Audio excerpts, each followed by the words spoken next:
Assalamualaikum warahmatullahi wabarakatuh. Perkenalkan, nama saya Mufliha dari jurusan PGMI Pendidikan Guru Madrasah Ibtidaiyah semester 2 dari Universitas Islam Negeri Sultan Maulana Hasanuddin Banten. Di sini saya akan menceritakan tentang kisah Sunan Muria. Biografi Sunan Muria. Sunan Muria lahir pada tahun 1450 dan memiliki istri yaitu Dewi Sujinah binti Sunan Ngudung dan Dewi Roroyono binti Sunan Ngerang. Beliau mempunyai 5 anak, yaitu Syekh Jangkung, Sunan Nyamplungan, Raden Ayu Nasiki, Pangeran Santri atau Sunan Kadilangu, dan Pangeran Jogodipo. Ayahnya bernama Said atau Sunan Kalijaga dan ibunya bernama Dewi Saroh binti Maulana Ishak.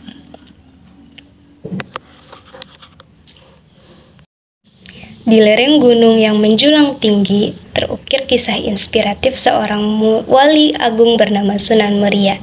Beliau putra Sunan Kalijaga yang mumpuni, mewarisi ilmu dan kesaktian sang ayah, namun beliau memilih jalan dakwah yang penuh kasih dan kearifan lokal. Sunan Muria adalah salah satu tokoh Wali Songo. Dia dikenal sebagai tokoh yang menyebarkan agama Islam di daerah Gunung Muria, pantai utara Jepara. Dikutip dari buku sejarah Wali Songo oleh Zulaiman Farabi, Sunan Muria menyebarkan Islam sampai ke daerah Tayu, Pati, Juwana, Kudus, dan di lereng Gunung Muria. Berdasarkan buku Tasawuf Nusantara oleh Sri Mulyati, Sunan Muria adalah putra dari Sunan Kalijaga dengan Dewi Saroh. Ia memiliki nama asli Raden Umar Said. Kemudian ia menikah dengan Dewi Roroyono, putri dari seorang ulama bernama Sunan Ngerang atau Ki Ageng Ngerang yang sangat disegani oleh masyarakat. Disebutkan juga dalam buku tersebut bahwa ia memiliki kelebihan, diantaranya ia termasuk wali yang sakti, kuat fisiknya. Bukti fisik Sunan Muria yang kuat bisa dilihat dari lokasi padepokannya yang terletak di atas gunung. Adapun pendapat lain yang dikutip dari buku Wali Songo oleh Masykur Ali, terdapat 2 versi mengenai pendapat tentang asal-usul Raden Umar Said. Namun apabila diikuti arah keturunan keduanya, maka bertemu moyang dengan Sunan Kudus pada Syekh Jumadil Kubro. Syekh Jumadil Kubro adalah putra dari Zainal Husain, Zainal Husain putra dari Zainal Kubro, Zainal Kubro putra Zainal Alim, Zainal Alim putra Zainal Abidin, Zainal Abidin putra Husain, Husain putra Fatimah, dan Fatimah putri dari Nabi Muhammad SAW. Kemudian dijelaskan juga bahwa ada pendapat jika merupakan keturunan orang Arab atau Jawa asli. Namun dari pendapat tersebut, semuanya menyebutkan bahwa Raden Umar Said adalah keturunan orang-orang terhormat. Lahir dengan nama Raden Umar Said, Sunan Muria menghabiskan masa mudanya di pesantren Tuban, menimba ilmu agama dan bela diri. Beliau dikenal sebagai murid yang tekun dan berakhlak mulia, selalu rendah hati dan bersahaja. Seiring kedewasaannya, Sunan Muria memilih Gunung Muria sebagai tempat berdakwah. Beliau memahami bahwa masyarakat di lereng gunung masih kental dengan budaya lokal dan animisme. Beberapa strategi yang dilakukan oleh Sunan Muria dalam menyebarkan agama Islam. Pertama, dalam buku Sri Mulyati tadi dijelaskan bahwa dalam menyebarkan agama, Raden Umar Said biasanya mendekati kaum dagang, nelayan, dan pelaut. Kedua, disebutkan juga ketika berdakwah, beliau mempertahankan gamelan sebagai kesenian Jawa yang sangat digemari rakyatnya. Ia menggunakan kesenian ini sebagai sarana untuk memasukkan nilai-nilai keislaman kepada rakyat. Sehingga secara tidak langsung rakyat kemudian dibawa untuk mengingat Tuhan lebih dekat. Cara dakwah ini menurut Zulham Farabi dalam bukunya tadi menjadi cara yang digunakan ketika awal mula ia menyebarkan agama Islam. Ia juga banyak menggunakan cara yang halus dan tidak menghilangkan tradisi lama dalam budaya yang sudah melekat dengan kehidupan. Sehingga masyarakat juga tidak terkejut dengan ajaran yang dibawanya itu. Salah satu contohnya adalah ketika Raden Umar Said mengubah syair dari tembang-tembang Jawa dengan menyisipkan berbagai nilai keislaman, sehingga masyarakat juga bisa mengenal Islam dengan sesuatu yang tidak terkesan memaksa. Ketiga, karena ia adalah putra Sunan Kalijaga, maka dalam berdakwah ia juga menggunakan cara yang halus, sesuai dengan istilah ibarat mengambil ikan tidak sampai mengeruhkan airnya. Dalam buku sejarah Wali Songo juga disebutkan bahwa caranya mengikuti dakwah Sunan Kalijaga membuatnya lebih mengenal tradisi yang ada di Pulau Jawa. Oleh karenanya, ia sangat dekat dengan masyarakat hingga ajarannya menyebar luas sampai pemukiman terkecil. Adapun selain dikenal sebagai tokoh yang menyebarkan Islam, Sunan Muria juga dikenal karena mengajarkan tentang bagaimana cara merawat alam. Sunan Muria menggunakan tembang-tembang Jawa seperti sinonim dan sinom dan kinanti untuk menyampaikan pesan Islam. Tembang-tembang ini mudah dipahami dan digemari masyarakat, sehingga ajaran Islam pun perlahan meresap ke dalam hati mereka.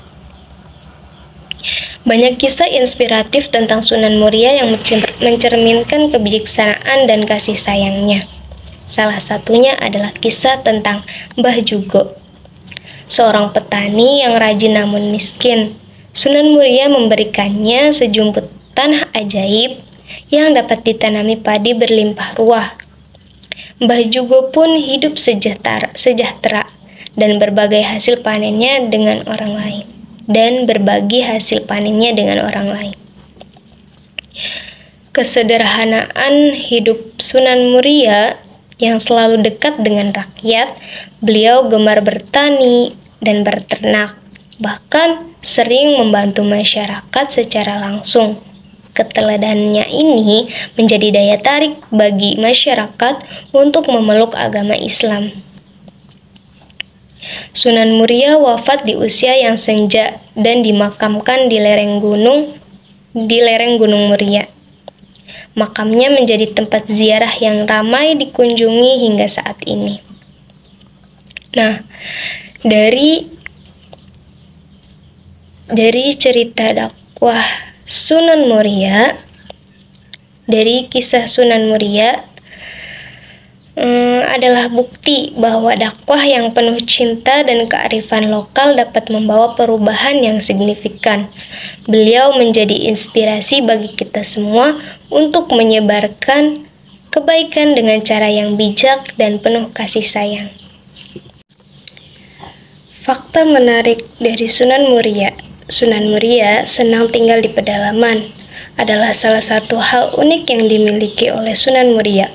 Walaupun namanya sangat dikenal dan menjadi sosok yang sangat berpengaruh di Kesultanan Demak, namun Sunan Muria lebih suka tinggal di daerah yang terpencil dan jauh dari kehidupan pusat kota.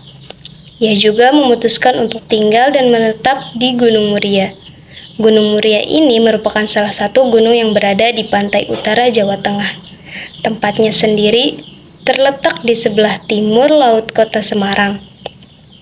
Gunung Muria ini masuk ke dalam 3 wilayah kabupaten, yakni Kabupaten Kudus, Kabupaten Jepara, dan juga Kabupaten Pati. Konon, salah satu alasan kenapa Sunan Muria lebih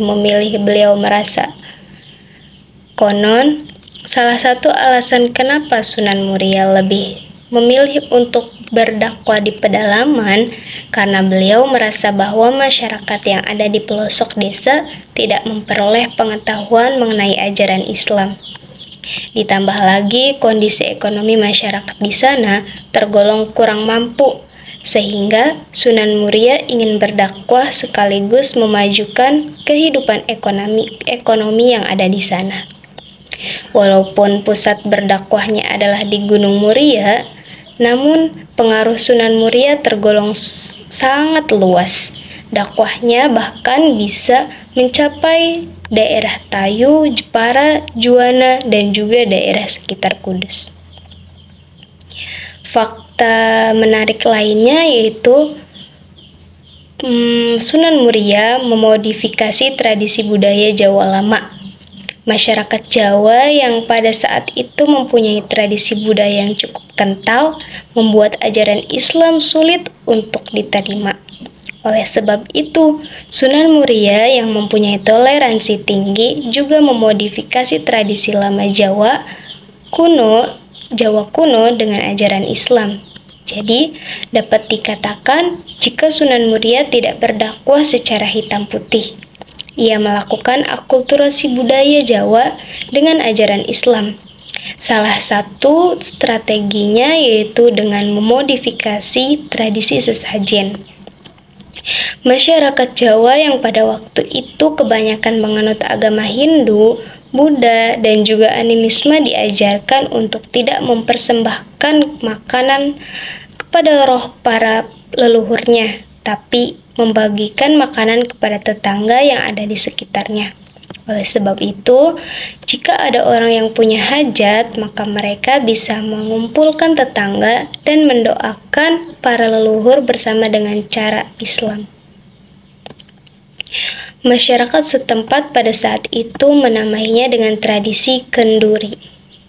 Tradisi tersebut sekarang lebih dikenal dengan istilah kirim doa yang dilakukan sebelum bulan Ramadan. Sebelum acara pernikahan sampai sebelum melakukan acara besar lainnya. Tujuannya itu masih sama, mendoakan para leluhur atau sanak saudara yang telah meninggal dunia, akan tetapi tidak menyajikan sesajen, melainkan mengirimkan doa dengan membacakan ayat-ayat Al-Quran dan juga sholawat. Sekiranya itu yang dapat saya sampaikan. Kurang dan lebihnya mohon maaf.